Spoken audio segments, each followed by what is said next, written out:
안녕하세요 여러분, 토리잘입니다. 이번 시간에는 BJF 리테일 한번 분석해 보도록 하겠습니다.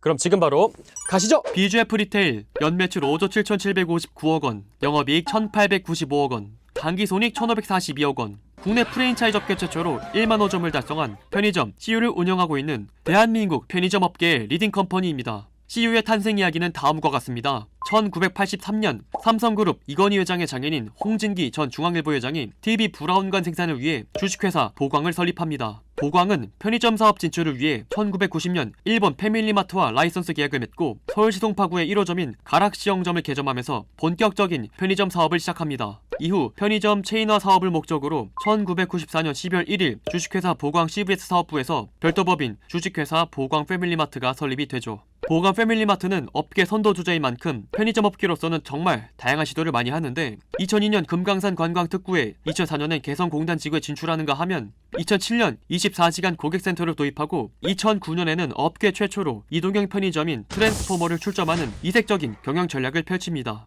2010년엔 업계 최초로 멤버십 선불카드를 출시하기도 하죠. 그리고 2012년 6월 회사명을 보광 패밀리마트에서 BJF 리테일로 변경하면서 오늘날 우리가 다 아는 BJF 리테일이 완성이 됩니다. 2012년 일본 패밀리마트와의 라이센스가 종료가 되고 8월 1일에는 기존의 패밀리마트를 순수 국내 브랜드로 CU로 브랜드를 출범시키게 됩니다. 그럼 여기서 한번 BJF 리테일의 매출 및 영업이익 추이를 한번 살펴보도록 하겠습니다. 2016년 매출 5조를 넘은 뒤 연간 꾸준하게 성장해서 2019년 잠정 실적 약 6조 원, 영업이익 약 2천억 원으로 꾸준하게 성장하고 있습니다.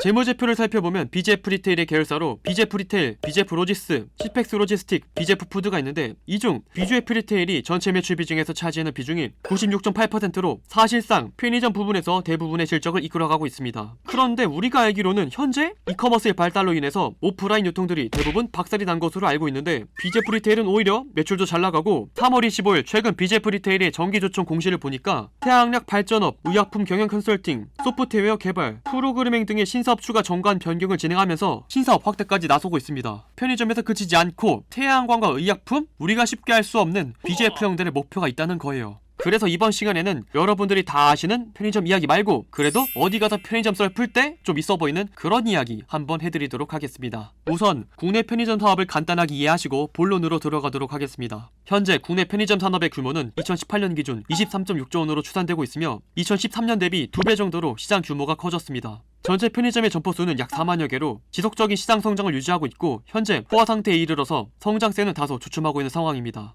그렇다면 잠깐 재미로 듣고 가시는 상식으로 현재 국내 편의점 업계에서 점포가 가장 많은 브랜드는 어딜까요? CU? GS? 어딜까요? 기사를 보시면 매장 수는 2019년 11월 말 기준 GS 리테일이 13,899개 매장을 기록하면서 국내 최대 편의점 CU의 13,820개를 넘어섰습니다. 그리고 세븐일레븐의 매장 수가 1만 5개를 기록하면서 점포수 1만 개 이상의 편의점 업계 빅3가 탄생했습니다. 그런데 우린 이와 관련해서 옛날에 좀 기사를 보셨을 거예요. 실제로 우리는 길거리를 돌아가면서 거의 10초꼴로 한번 편의점이 있는 것을 보셨을 텐데요. 실제로 국내 편의점 개수가 포화 상태에 이르러서 편의점의 종주국인 일본보다도 인구 대비 점포수가 1.6배나 더 많다고 합니다. 이로 인해 편의점 점포는 점포별 영업이익률이 지속적으로 감소하고 있는 상황이고요. 사실 이 같은 상황을 막기 위해서 1994년 편의점 업계 자율적으로 80m 내 편의점 출점 금지에 대한 규약을 정했지만 공정위가 2000년 거리 제한이 자유로운 기업 활동을 제한하는 일종의 담합행위라고 규제함으로써 자율규약을 시정조치 내린 바 있습니다. 결국 이 같은 편의점끼리의 동기어진의 상황이 놓이게 되자 서울시는 담배 판매점에 대한 입점거리 제한을 50m에서 100m로 확대해 편의점끼리의 과당 경쟁에 제한을 계획하고 있습니다. 실제로 매출의 40% 이상이 담배에서 나오는 편의점이기에 이러한 규제를 통해서 현재의 상황을 타개하겠다는 거지요.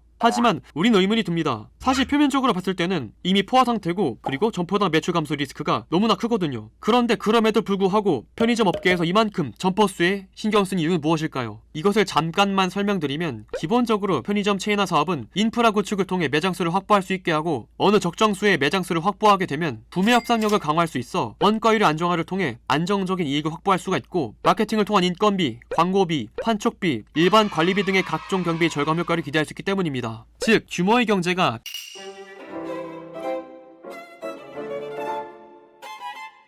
편의점 시장 내에서 경쟁력 확보에 대한 중요한 역할을 하고 있기 때문에 편의점 규모가 확대될수록 시장 경쟁력에서 상대 우위를 차지할 수 있는 것이죠. 자, 그런데 이쯤에서 슬슬 여러분들도 궁금하실 겁니다. 다들 아시겠지만 이커머스의 유통부문 침공으로 이마트, 롯데마트 다들 박살이 났는데 편의점 업계는 어떻게 되었을까? 궁금해하시는 분들이 계실 것 같아서 기사의 헤드라인을 하나 바로 띄워드리면, 참 다행스럽게도 우리 편의점 형님들은 우리 쿠팡의 공습에도 잘 버틸 수 있었습니다. 산업통상자원부에 따르면 2018년, 2019년 오프라인 유통업체 비중 및 매출 증감률을 살펴보면 2019년 대부분의 오프라인 유통업체가 역성장을 거듭하고 있는데 유일하게 편의점만 매출이 증대되고 있습니다. 대체 왜 이런 걸까 하고 살펴보면, 일단 편의점의 상품군별 매출 비중을 살펴봐야 합니다. 기본적으로 편의점 판매 비중에서 42%는 담배가 차지하고 있어 일정 부분 매출파 유지에 대한 선방적인 기능을 하고 있고, 여기에 최근 1인 가구가 증가되면서 HMR, 디저트 등의 먹거리가 증대되면서 기존 10%의 담배 마진보다 두세 배가 더 높은 식품 마진이 증가가 되면서 편의점 시장은 증대가 되고 있어요. 디저트의 경우 2015년 대비 2019년 매출이 1416% 무려 15배가 증가했고,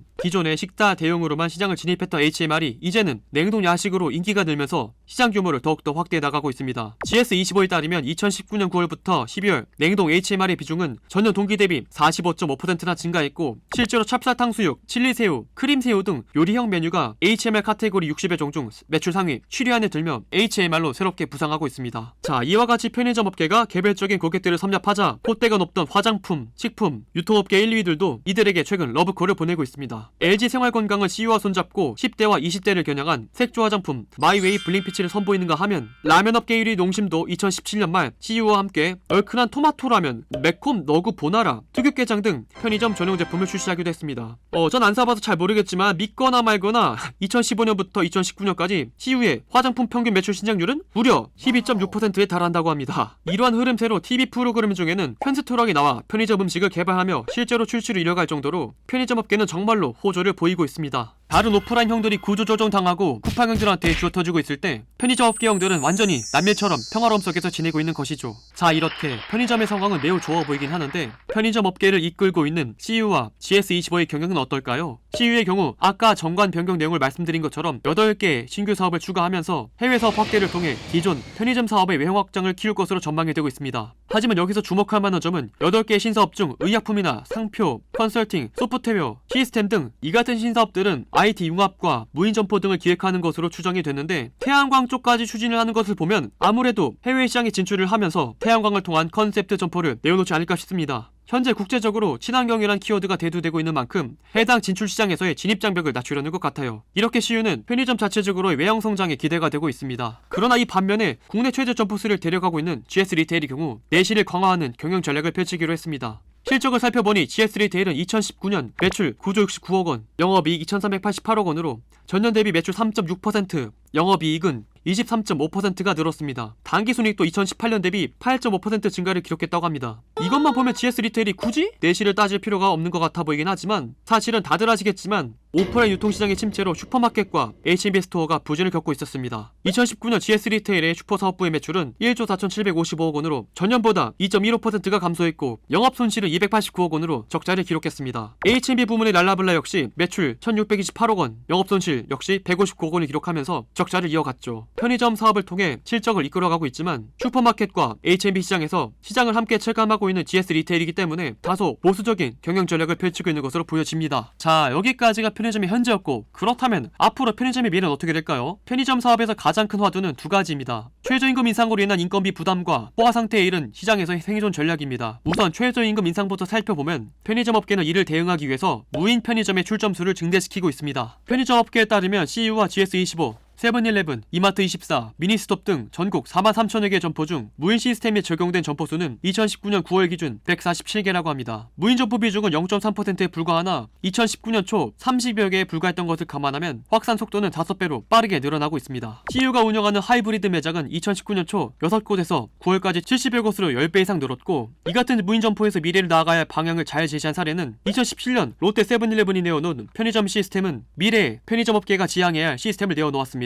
입장과 결제에 등록된 고객의 정맥을 이용함으로써 보안과 결제 문제를 한 번에 해결한 것이지요. 입장 시에 정맥을 찍고 들어간 후에 원하는 물건을 계산대 컨베이어 벨트에 올려놓고 나갈 때 정맥을 스캔하면 결제가 되는 시스템입니다. 물론 편의점 이용을 위해서는 미리 사전에 멤버십 등록을 해야 하는 절차가 있지만 차세대 무인 편의점 사업에 대한 모델을 한 세대 빠르게 구축한 것이죠. 그리고 편의점 업계에서 진행하고 있는 또 하나의 생존 전략은 바로 해외 시장 진출입니다. CU를 운영하는 BJF 리테일은 베트남 현지 유통업체와 마스터 프랜차이즈 계약을 맺고 베트남 시장에 진출했습니다. 2020년 상반기 베트남 1호점을 개점할 계획이라고 합니다. 사실 CU는 2017년 이란 테헤란에 매장을 열며 국내 편의점 업계 최초로 해외에 진출했지만 미국이 대이란 제재를 강화한 데 이어 마스터 프랜차이즈 계약을 맺은 현지 업체가 계약을 제대로 이행하지 않으면서 철수하고 말았습니다. 하지만 이 같은 실패는 약이 되었고 CU는 2018년에 진출한 몽골 시장에서 순항을 하고 있습니다. 몽골 1호점을 개점한 지 1년 만에 매장을 50곳으로 확대하는 등 몽골 편의점업계 1위를 등극할 수 있었습니다. 베트남과 몽골은 동남아시아와 중앙아시아 시장 공략을 위한 교두보로서 국내 포화 상태인 편의점의 외형 확장에 큰 원동력이 될 것입니다. 특히 베트남은 연평균 경제 성장률이 7%에 육박하고 국제식품연구소 IGD는 베트남 편의점 시장이 2021년까지 연평균 37.4% 성장하며 아시아에서 가장 빠르게 커질 것으로 전망되고 있어 CU는 편의점의 글로벌 진출을 통해 세계 시장으로 재도약할 예정입니다.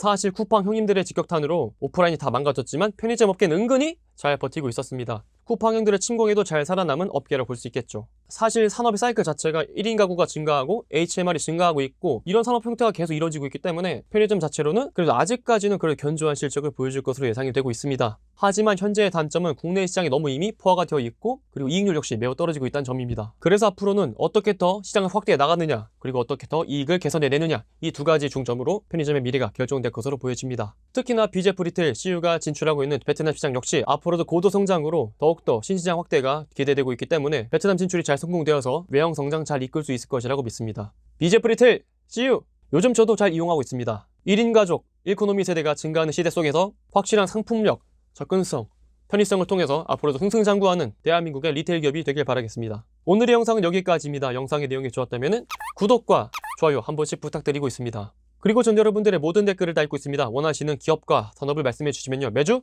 2편씩 분석해서 올려드리고 있습니다. 그리고 오늘 말 못한 기업과 산업에 대한 정보는 www.catch.co.kr에 다 들어있으니까요. 꼭 한 번씩 방문 부탁드리도록 하겠습니다. 그럼 저는 또 다음에 좋은 영상으로 찾아뵙도록 하겠습니다.